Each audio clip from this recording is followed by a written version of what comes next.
Hello everyone, this is Pramila Jnanarani, your biology teacher. Hope you're all doing well. Happiness is within us. There's no difference between a good day and a bad day, but there's a difference only in our attitude. So let's start the day with a positive attitude of spreading love, joy, peace, and happiness. In this session, we are going to discuss about control and coordination. So let us move on to today's topics. Today, we are going to discuss a brief account on the introduction of control and coordination systems.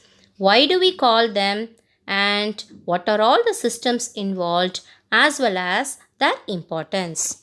Here in this slide, you can see two pictures representing growth and development in plants as well as growth and development in human. Here, everyone wants to become a baby. But can we be a baby still? No, it is not under our control. Our body gradually grows and continuously the development takes place and hence we become old automatically. This picture shows that a baby gets transformed into a boy, then to a man, and then to an old man. The same way, the seeds, when planted, they get germinated into a sapling and then into a plant, and then they transform into a huge tree. All these are gradually taking place under the control of some systems in our body. We call those systems as control and coordinating systems. Now, the control systems are not there in the plant, whereas the coordinating systems are there in the plant. Let me make it clear through an illustration. When I throw a ball towards you, what will you do? Yes, you will catch it or you will guard yourself from getting hit or you will move away from the way of the ball. Right. Now, in your home, who is giving you instructions? Your mom and dad. So they are referred as the control system in your family. Now, who follows the instructions? You and your siblings. So, you and your siblings are the coordinating systems. When you don't cooperate with your mom and dad, or when you disobey them by not listening to the words, will there be peace in your family? No, there won't be peace in your family, right? So, in the same way, our body also has control systems, namely the brain and the spinal cord, as well as the coordinating systems, the nervous tissue and the hormones. If these two systems are not cooperating among themselves, that is, they must have a synchronization and harmonious attitude towards each other, then alone the body will be functioning properly. Hence, control and coordination should go hand in hand to make our body process go on properly. Now, let us move on to the coordinating systems. In this coordinating system, here you can see the neuron picture. Now, neuron is the structural and functional unit of a nervous tissue. There are three types of neuron, children. They are sensory neuron or the receptors that get the informations from the stimuli. That is, they are the sensory organs. Now, coming to the next, the motor neurons are the effectors. They are the muscles and the glands. And the third one, relay neuron, which transfers the informations to the brain and the spinal cord and get the order from them to cause an immediate response. Now coming to the sensory neuron, that is the receptors, we have 5 receptors. I hope you'll all still remember what are all the 5 sense organs we have. They are: the first one, photoreceptors, that is our eyes, they sense light. The second one, phonoreceptors, that is our ears, they sense the sound. The third one, olfactory receptor, that is our nose, they sense smell. Fourth one, gustatory receptor, that is our tongue, sense of taste. The last one, tangoreceptor or thermoreceptor, that is our skin. The skin, when senses the heat or cold, it is referred as thermoreceptor, whereas the sense of touch is referred as tangoreceptor. Now, let us move on to the structure of a neuron. The neuron is divided into 3 parts, that is cell body or cyton or soma. The next one, axon, and the axon terminal or the nerve ending. Now, the cell body consists of protoplasmic fibers. So, they are the protoplasmic extensions are seen at the top and the sides of the cell body. This is referred as dendrons or dendrites. Now, the cell body has a cytoplasm and a nucleus at the center. At the center of the nucleus, around the nucleus, you can see few granules called as the Nissl granules. Then the cell body get extended into a long tube structure called as the axon. The axon is covered by myelin sheath and it has Schwann cells. Now, the axon ends into an axon terminal and this is referred as nerve ending. Now, let us understand the passage how impulse is traveling. Now, when a stimuli is given through the sensory organ or when the sensory organ understands a stimulus, it transfers the impulse to the dendrite, from the dendrite to the cell body, from the cell body to the axon, and from the axon to the nerve ending. Now, this information traveling is referred as electrochemical impulse.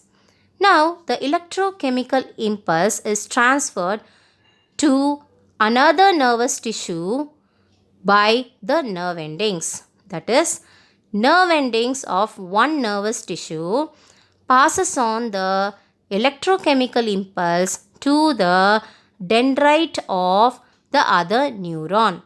When the impulse is transferred, there is a small gap formed between the nerve ending as well as the dendrite of another neuron. So, this gap is referred as a synapse. Now, let us move on to know in detail about the action of the nervous tissue, that is about the immediate response we get when we happen to get connected with anything else like the heat or ant bite, etc. So, this immediate response which we give for the stimulus is referred as reflex action, and the pathway the reflex action takes part is referred as reflex arc. Now, here this picture shows the thermoreceptors identify the stimulus, and the stimulus, that is the impulse, is being transferred from the sensory neuron to the what? The relay neuron, and from the relay neuron to the motor neuron, and then either going to the brain or before going to the brain, an immediate response has taken place. Now, the next picture also shows you the same action, that is an immediate response when our finger is being pricked by a thorn. Now, the other picture also represents the reflex action done, that is, reflex action performed when you touch a hot vessel. So, I hope you have all understood what is reflex action, how it takes place, and how reflex acts is being done. Now, moving on to the other coordinating system, the hormones. The hormones are called as the chemical messengers.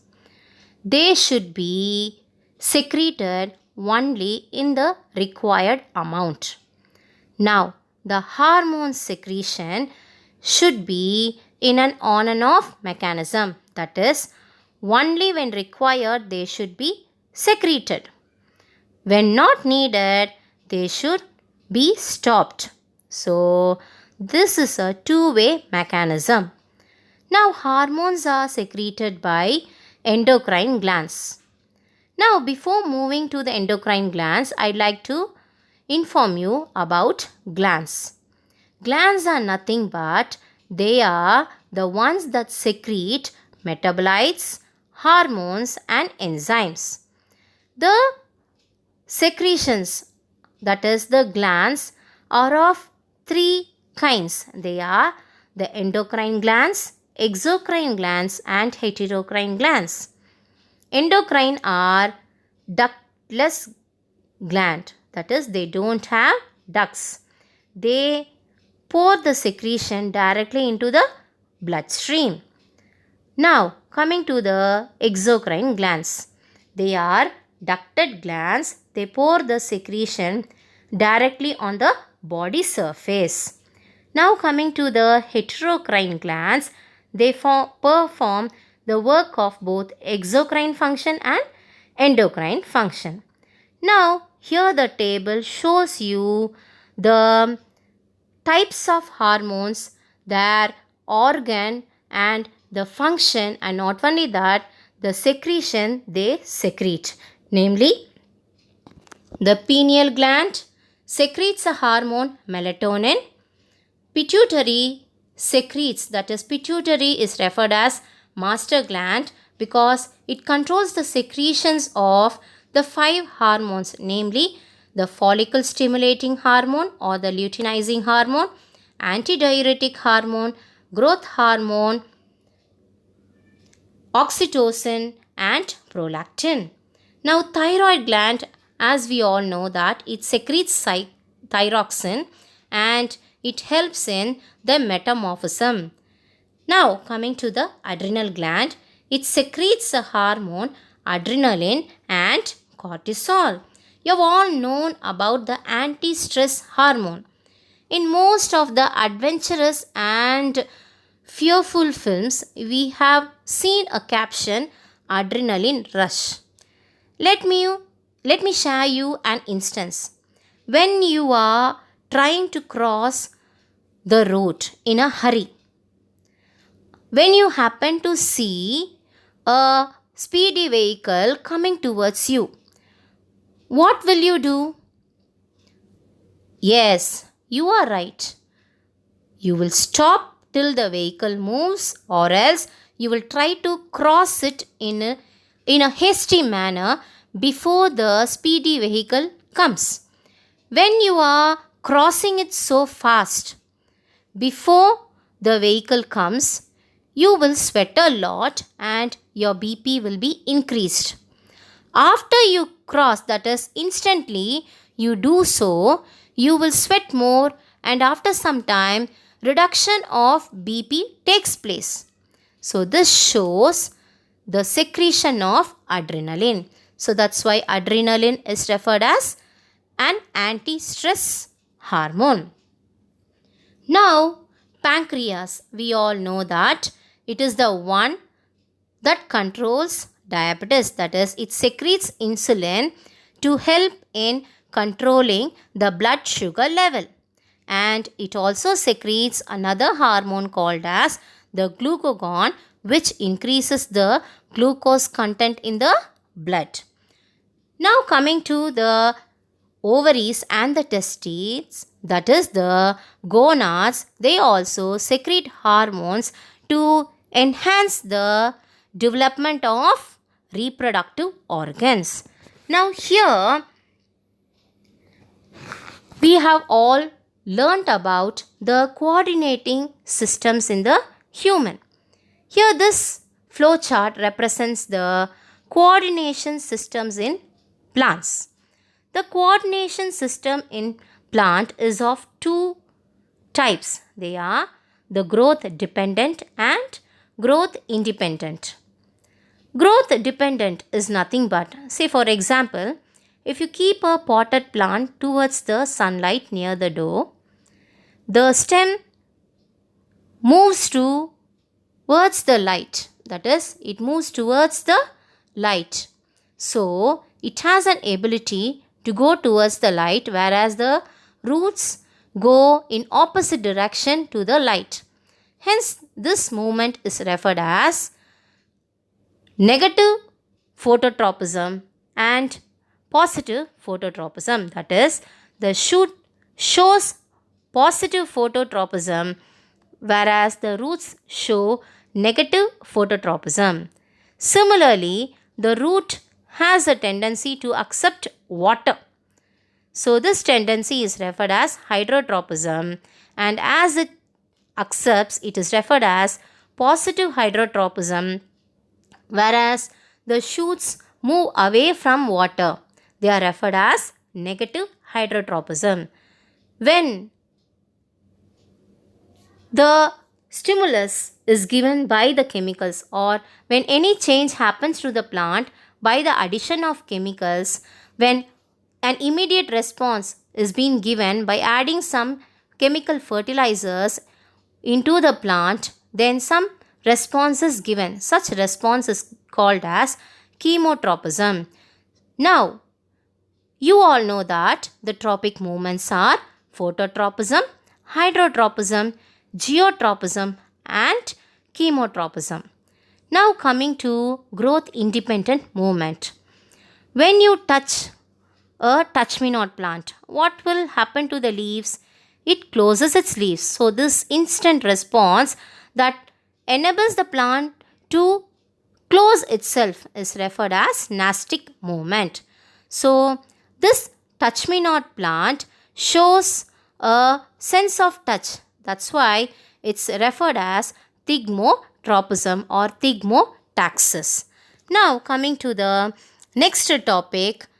Here in this picture you can see the few tropic movements present, namely hydrotropism, geotropism, chemotropism and nastic movement.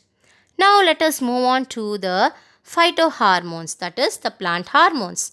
The plant has 5 hormones, that is coordinating systems. They are the auxin, gibberellin, cytokinin, abscisic acid and ethylene. Now coming to the auxin. The auxin is seen in the tip of the stem and the root. So it helps in cell enlargement and in growth of stem and root. Now coming to the next one, cytokinin. As the name itself implies, cyto means cell. So this phytohormone is responsible for cell division. So this is helpful in enlargement of the stem. Now coming to the third one, that is gibberellin. This phytohormone is also responsible for cell enlargement and elongation. Now coming to the ethylene. Ethylene phytohormone is responsible for the flowering and ripening of a plant. Now coming to the abscisic acid. When any hormones are being secreted, I've already told you on and off mechanism is there in hormones. Some systems or some secretions should stop the growth. So inhibitors are referred as abscisic acid. So abscisic acid acts as an inhibitor. Now abscisic acid is the one that causes senescence or wilting in plants. Now, I hope you have all understood all the five hormones, namely the auxin, cytokinin, gibberellin, and what? Abscisic acid as well as ethylene. I am pretty much sure, children, this session would have been a useful and informative one. Stay happy and be safe till we meet in the next session.